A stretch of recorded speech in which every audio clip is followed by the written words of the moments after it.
10가지 재앙의 긴 터널을 지나 마침내 하나님께서 약속하신 구원의 밤이 찾아왔습니다. 애굽 온 땅에 죽음의 그림자가 드리워지던 그 밤, 하나님은 이스라엘 백성에게 살 길을 열어주십니다. 그것은 창이나 칼로 싸워 얻는 생명이 아니었습니다. 흠없고 일련된 수컷 어린 양을 잡아 그 피를 집 좌우 문설주와 인방에 바르는 것이었습니다. 성경은 이 거룩한 절기를 유월절, 히브리어로 페사흐라고 부릅니다. 이 단어는 넘어가다, 건너뛰다라는 뜻을 가지고 있습니다. 죽음의 사자가 그 피를 볼 때 심판하지 않고 넘어간다는 구원의 가장 원초적인 원리가 담겨 있습니다. 여기서 우리는 아주 중요한 영적 사실을 마주합니다. 그날 밤, 죽음으로부터 살아남은 자들의 조건은 그들의 도덕성이나 성품이 아니었습니다. 이스라엘 백성이라고 해서 애굽 사람보다 더 의롭거나 착해서 산 것이 아닙니다. 그 집안에 있는 사람이 누구이든 그가 과거에 어떤 죄를 지었든 상관없이 오직 문 입구에 발라진 그 피가 있느냐 없느냐가 생과 사를 갈랐습니다. 하나님께서 내가 피를 볼 때에 너희를 넘어가리니라고 말씀하셨기 때문입니다. 이것이 바로 기독교 신앙의 핵심인 대속의 은혜입니다. 우리의 공로가 아닌 어린 양 되신 예수 그리스도의 보혈만이 하나님의 진노를 막아서는 유일한 방패가 됩니다. 그 밤에 이스라엘 백성들은 허리에 띠를 띠고 발에 신을 신고 손에 지팡이를 잡고 급히 음식을 먹어야 했습니다. 이것은 단순한 식사가 아니라 떠날 준비를 완료한 자들의 비장한 태세였습니다. 그들이 먹은 것은 누룩을 넣지 않은 빵, 즉 무교병과 쓴 나물이었습니다. 누룩은 성경에서 주로 죄와 부패, 그리고 옛 생활의 습관을 상징합니다. 애굽을 떠나는 자들은 더 이상 애굽에 부풀려진 문화와 죄악된 습관을 가지고 나갈 수 없음을 의미합니다. 비록 맛이 없고 딱딱할지라도 순수한 말씀 그대로를 씹어 먹으며 지난날의 노예 근성을 끊어내겠다는 결단이 바로 무교병에 담긴 영적 의미입니다. 마침내 자정이 되자 애굽의 모든 처음 난 것들이 죽임을 당하는 전무후무한 통곡 소리가 들려왔습니다. 바로의 장자로부터 옥에 갇힌 자의 장자까지 예외는 없었습니다. 애굽의 미래와 자존심이 완전히 꺾인 순간이었습니다. 반면 피 아래 머물렀던 이스라엘은 죽음에서 생명으로 옮겨졌습니다. 바로는 급히 모세와 아론을 불러 너희와 이스라엘 자손은 일어나 내 백성 가운데서 떠나라고 소리칩니다. 430년이라는 긴 세월 요셉을 알지 못하는 왕들이 일어나 억압했던 그 철옹성 같던 노예의 사슬이 어린 양의 피 앞에서 단번에 끊어진 것입니다. 이스라엘 자손이 라암셋을 떠나 숫곳에 이르니 유아를 제외한 보행하는 장정이 60만 가량이었습니다. 학자들은 부녀자와 아이들 그리고 함께 나온 수많은 잡족까지 합치면 약 200만 명이 넘는 거대한 민족 이동이었을 것으로 추정합니다. 여기서 주목할 단어는 잡족 에레브라브입니다. 순수 혈통의 이스라엘 사람뿐만 아니라 하나님의 권능을 보고 두려움을 느껴 따라 나선 애굽인과 다른 민족들이 섞여 있었다는 뜻입니다. 구원은 혈통에 국한되지 않고 믿음으로 반응하는 모든 자에게 열려 있음을 보여주는 대목입니다. 하나님은 이 오합지졸 같은 무리를 향해 여호와의 군대라고 불러주셨습니다. 노예로 살던 그들이 하나님의 부르심을 입는 순간 그들은 더 이상 노예가 아니라 거룩한 하나님의 군대로 신분이 변화된 것입니다. 하나님은 출애굽의 첫걸음을 떼는 그들에게 아주 중요한 명령을 하나 더 내리십니다. 이스라엘 자손 중에서 사람이나 짐승을 막론하고 태어난 모든 초태생은 다 거룩히 구별하여 내게 돌리라. 이것을 초태생의 성별을 카데쉬라고 합니다. 애굽의 장자들은 다 죽었으나 이스라엘의 장자들은 대속의 피로 살아났으니 그 생명은 이제 하나님의 것이라는 소유권 선언입니다. 우리가 구원받았다는 것은 이제 내 인생의 주인이 내가 아니라 나를 피로 값주고 사신 하나님이심을 인정하는 것입니다. 출애굽은 단순히 몸이 편해지는 해방이 아니라 주인을 바꾸는 거룩한 헌신의 시작입니다. 이제 그들은 애굽의 국경을 넘어 광야로 들어섭니다. 하나님은 그들의 길을 어떻게 인도하셨을까요? 가까운 해안길을 두고 굳이 홍해의 광야길로 돌려 인도하십니다. 인간의 눈으로는 이해할 수 없는 우회로였지만 거기에는 전쟁을 보면 마음이 변하여 다시 애굽으로 돌아갈까 염려하신 하나님의 세밀한 배려가 숨어 있었습니다. 그리고 그들 앞에는 낮에는 구름 기둥, 밤에는 불 기둥이 서서 그들의 갈 길을 비추기 시작했습니다. 이것은 단순한 내비게이션이 아닙니다.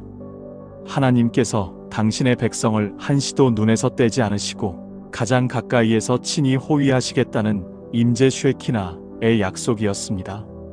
하나님의 구름 기둥을 따라 힘차게 행진하던 이스라엘 백성들이 도착한 곳은 사람의 상식으로는 도저히 이해할 수 없는 장소였습니다.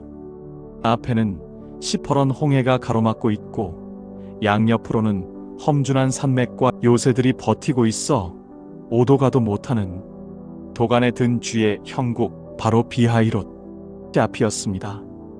지리적으로 볼 때 이곳은 전술적 자살행위나 다름없는 막다른 골목입니다. 백성들 사이에서는 웅성거림이 시작되었을 것입니다. 하나님이 인도하신다더니 고작 우리를 이 죽음의 구석으로 몰아넣은 것인가? 그러나 성경은 하나님께서 바로의 마음을 완악하게 하여 뒤쫓게 만들려고 일부러 이스라엘을 이 험지로 유인하셨다고 기록합니다. 이것은 단순한 도피가 아니라 애굽의 군대를 완전히 수장시키기 위한 하나님의 치밀한 유인 작전이었습니다. 한편 장자를 잃고 슬픔에 잠겼던 바로는 이스라엘이 광야에 갇혔다는 첩보를 입수하자마자 돌변합니다. 우리가 어찌하여 이스라엘을 보내어 우리를 섬김에서 놓아보내었는가? 잃어버린 노동력에 대한 아쉬움과 신을 잃은 자의 분노가 뒤섞여 그는 즉시 전차 부대를 소집합니다. 선발된 병거 600대와 애굽의 모든 병거가 총동원되었습니다. 당시 전차는 고대 근동의 최첨단 살상 무기였습니다. 지팡이 하나 들고 나온 오합지졸, 노예들과는 비교조차 할 수 없는 압도적인 무력이 흙먼지를 일으키며 맹추격해오기 시작했습니다. 이스라엘 자손들이 눈을 들어본즉 애굽 사람들이 자기들 뒤에 이른지라. 이 순간 백성들을 지배하던 출애굽의 감격은 순식간에 죽음의 공포로 뒤바뀝니다. 그들은 여호와께 부르짖으며 모세를 향해 비난의 화살을 퍼붓습니다. 애굽에 매장지가 없어서 당신이 우리를 이끌어내어 이 광야에서 죽게 하느냐? 우리가 애굽 사람을 섬길 것이라 하지 아니하더냐? 불과 며칠 전 10가지 재앙을 보고 6월절의 기적을 체험했던 그들이지만 현실의 위기 앞에서는 금세의 노예 근성이 튀어나옵니다. 노예 근성이란 몸은 자유를 얻었으되 마음은 여전히 주인에게 매여 있는 상태를 말합니다. 그들은 자유인으로서 광야에서 싸우다 죽는 것보다 차라리 배부른 노예로 사는 것이 낫다고 소리칩니다. 이것이 바로 타락한 인간의 본성입니다. 절체절명의 위기, 백성들의 원망과 바로의 칼날 사이에서 지도자 모세는 위대한 믿음의 선포를 합니다. 너희는 두려워하지 말고 가만히 서서 여호와께서 오늘 너희를 위하여 행하시는 구원을 보라. 여기서 가만히 서서 야차브 라는 히브리어는 단순히 동작을 멈추라는 뜻이 아닙니다. 자신의 힘으로 상황을 타개해 보려는 모든 인간적인 시도와 꾀를 내려놓고 흔들림 없이 확고한 자세로 하나님을 응시하라는 영적 명령입니다. 모세는 말합니다. 너희가 오늘 본 애굽 사람을 영원히 다시 보지 아니하리라. 여호와께서 너희를 위하여 싸우시리니 너희는 가만히 있을지니라. 이 선포는 성경적 가치관의 정수를 보여줍니다. 구원은 인간과 하나님이 합작해서 이루는 것이 아닙니다. 전적인 하나님의 주권과 능력으로 이루어지는 것입니다. 우리가 할 일은 두려움에 떨며 뒤로 물러가는 것이 아니라 믿음으로 그 자리를 지키며 하나님이 어떻게 일하시는지를 목격하는 것입니다. 하나님은 모세에게 부르짖지만 말고 지팡이를 들고 손을 바다 위로 내밀어 그것이 갈라지게 하라고 명하십니다. 막다른 길은 끝이 아닙니다. 하나님께는 바닷속에 감추어 둔 길이 있었습니다. 세상 사람들은 길이 없다고 절망할 때 믿음의 사람들은 보이지 않는 하나님의 길을 기대합니다. 이제 밤이 깊었습니다. 하나님은 이스라엘 진 앞에 있던 구름 기둥을 뒤로 옮기십니다. 그러자 구름 기둥이 이스라엘 진과 애굽 진 사이를 가로막아 섭니다. 애굽 쪽에는 구름과 흑암이 있어 캄캄하고 이스라엘 쪽에는 밤새도록 광명한 불빛이 비치니 저들이 이쪽으로 가까이 오지 못하였습니다. 하나님은 본격적인 구원 사역을 시작하시기 전 먼저 당신의 백성과 세상을 철저히 분리하십니다. 이 구별된 파라쉬의 은혜가 있기에 우리는 환난 중에도 안전할 수 있습니다. 밤새도록 동풍이 불어옵니다. 하나님은 초자연적인 기적으로 즉시 바다를 쪼개실 수도 있었지만 밤새도록 강한 바람을 불게 하여 바닷물을 물러가게 하셨습니다. 이것은 자연 만물을 도구로 사용하시는 창조주의 섭리를 보여줍니다. 물이 갈라져 좌우의 벽이 되고 질퍽거리던 바닥은 마른 땅이 되었습니다. 성경은 이것을 마른 땅 야바샤이라고 강조합니다. 단순히 물이 없는 상태가 아니라 200만 명이 넘는 인원과 가축과 수레가 빠지지 않고 건널 수 있도록 단단하게 다져진 기적의 땅입니다. 두려움에 떨던 이스라엘 백성들은 이제 믿음으로 그 바다 한가운데로 걸어 들어갑니다. 양옆에는 거대한 물벽이 서 있고 위에는 하나님의 불기둥이 비추는 그 신비로운 바닷길. 그것은 죽음의 길처럼 보였으나 실상은 생명의 길이었습니다. 사도 바울은 훗날 고린도전서에서 이 사건을 가리켜 우리 조상들이 다 구름과 바다에서 세례를 받고라고 해석했습니다. 홍해 도하는 단순한 여행이 아니라 과거의 애굽과 단절하고 하나님의 백성으로 다시 태어나는 거대한 세례의 시기였던 것입니다. 이제 그들은 다시는 돌아갈 수 없는 강을, 아니 바다를 건너고 있습니다. 이스라엘 백성들이 바다 한가운데 난 마른 땅을 밟고 건너편에 이를 무렵 이를 뒤쫓던 애굽 군대도 무모하게 바다 가운데로 들어섰습니다. 그들은 자신들의 최신식 전차와 훈련된 말들을 의지했습니다. 그러나 새벽녘 하나님께서 불과 구름 기둥 가운데서 애굽 군대를 보시고 그들을 어지럽게 하십니다. 성경은 그들의 병거 바퀴를 벗겨서 달리기가 어렵게 하시니라고 묘사합니다. 여기서 바퀴를 벗기셨다는 것은 인간이 자랑하던 최첨단 기술과 무력이 하나님의 손길 한 번에 얼마나 무기력하게 무너지는지를 보여주는 상징적인 장면입니다. 당황한 애굽 병사들은 그제야 비명을 지릅니다. 이스라엘 앞에서 우리가 도망하자. 여호와가 그들을 위하여 싸워 애굽 사람들을 치는도다.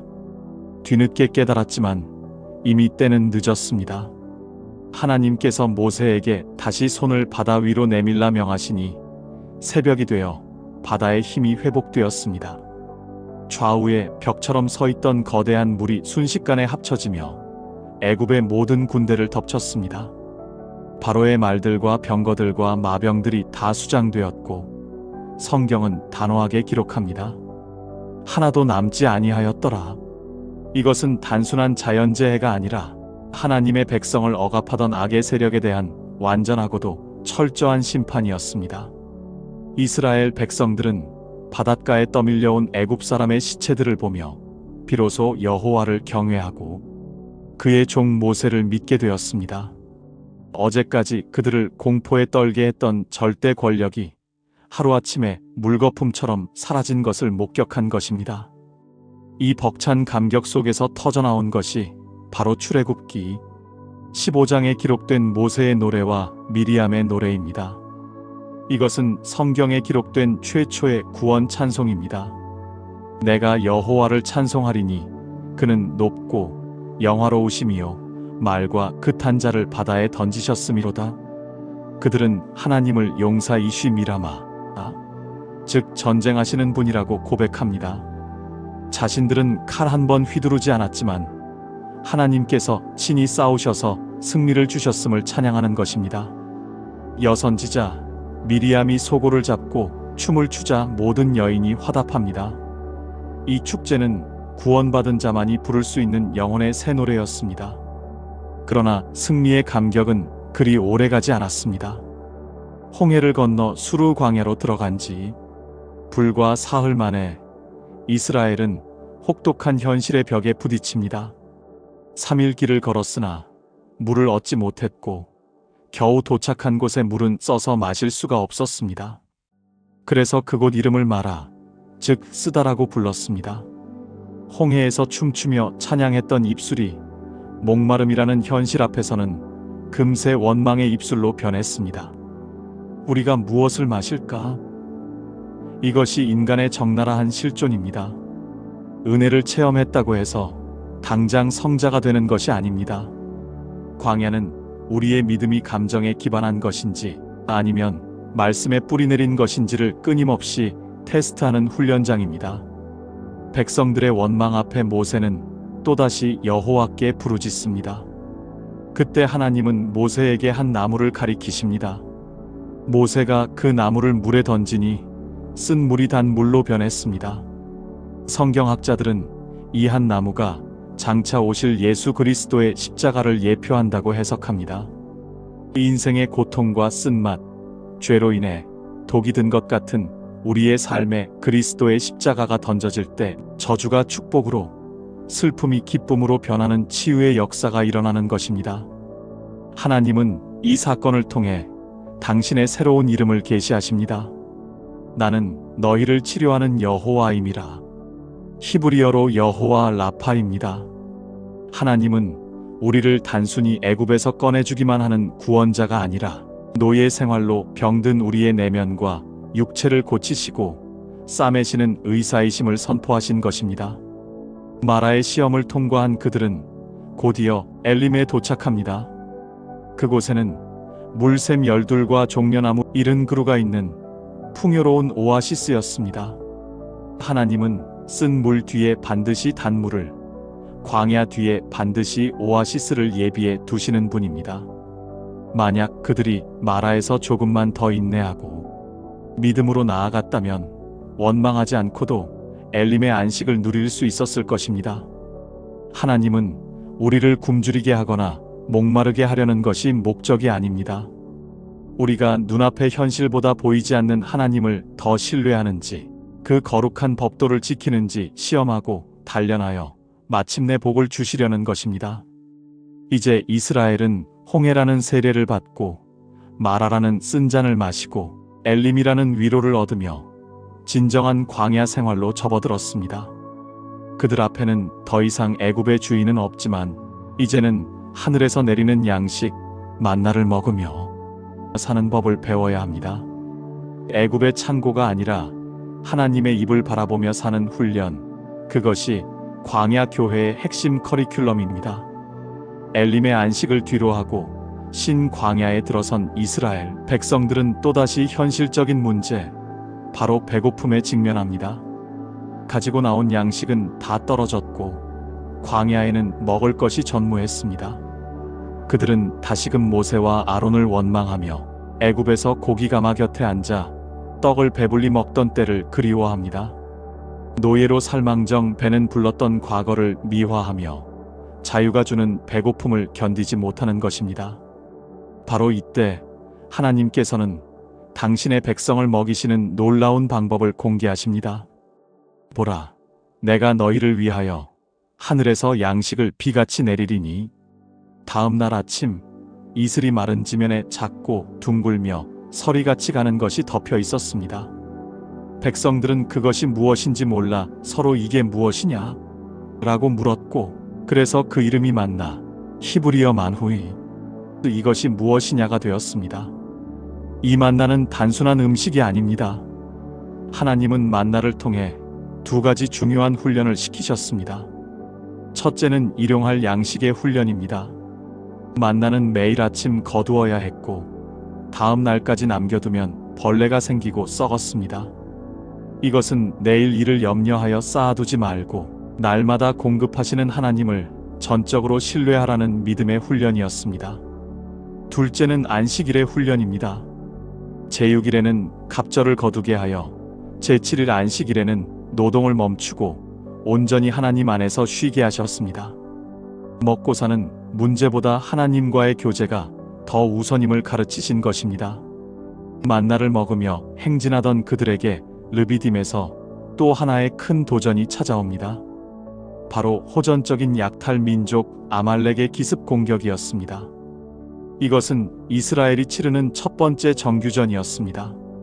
노예 출신이라 제대로 된 무기도 전술도 없었던 그들에게 아말렉은 공포 그 자체였습니다. 이때 모세는 여호수아에게 칼을 들고 나가 싸우라 명하고 자신은 아론과 훌을 데리고 산 꼭대기로 올라갑니다.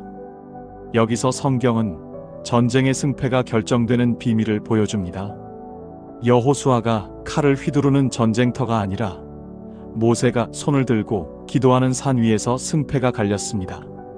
모세의 손이 올라가면 이스라엘이 이기고 손이 내려가면 아말렉이 이기는 기이한 현상이 벌어진 것입니다.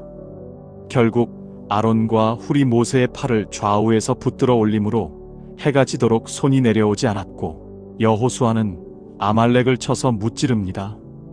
모세는 그곳에 제단을 쌓고 그 이름을 여호와 니시, 즉 여호와는 나의 깃발이라고 불렀습니다. 이는 하나님이 우리의 승리의 깃발이 되신다는 뜻입니다.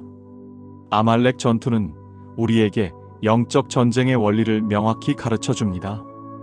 인생의 전쟁터에서 승리하는 비결은 나의 칼솜씨가 아니라 하나님을 향해 드는 기도의 손에 달려 있다는 사실입니다.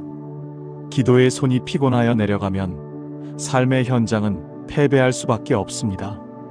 치료하시고 승리케 하시는 하나님 아버지, 죽을 수밖에 없었던 우리를 어린 양 예수 그리스도의 보혈로 덮으사 심판을 면하게 하시고 죄와 사망의 홍해를 건너 구원의 길로 인도하시니 감사합니다.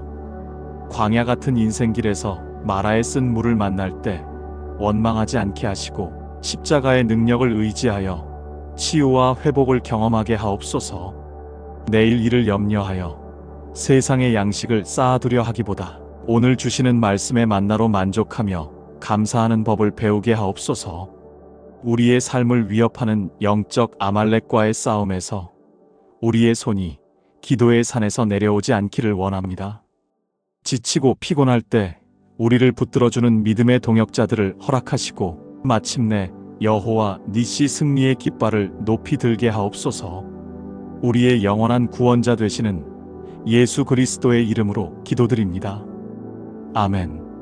오늘의 내용이 유익하셨다면 구독과 좋아요로 이 귀한 사역에 동참해 주십시오. 시청해 주셔서 감사합니다.